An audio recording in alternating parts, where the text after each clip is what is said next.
they're always saying government should think more like a business, which is a stupid idea. But that aside, and I was in business. No business I ever worked for, no corporation I ever worked for said, let's put out our plan for the next 5 years. Let's make sure we have a maximum amount of revenue that we can earn during that point of view. I mean, I think that's not thinking like a business. Here's we only have about a minute left, but here's my money, the key moment for me in your interview with Simpson, where you began by pointing out that all his doomsday scenarios so far haven't come true, and then you said, and he rambles incessantly around the point of that one. I thought a verbal equivalent of Brownie in motion, I would say, and then he says, "Is there any is there any indicator that makes you think that your scenario is more likely or closer now than when you were testifying in 2011?" He begins by saying, I have no idea.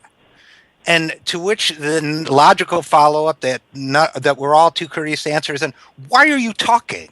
Of number one, but number two, then he starts to use his grotesque breast analogies and milk and all that for programs that people have paid for. So, first of all, it was a great scoop to get him. But do you agree with me that that was kind of the key moment there? And It was what should people's takeaway be?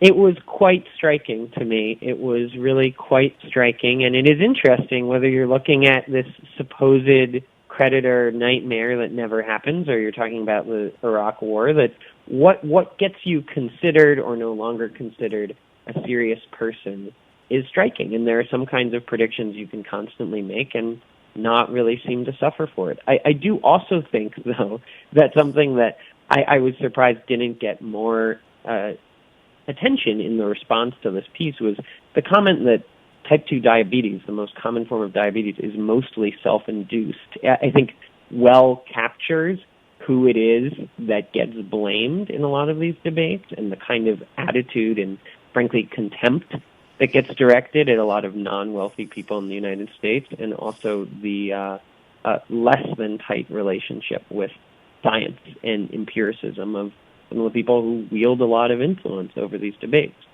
Well, of course, he's absolutely right. And I think we can close with that we're dealing with a mentality that says, how dare you, as a U.S. citizen, develop essentially genetic disease without my level of income? You're a member of the 47%, my friend.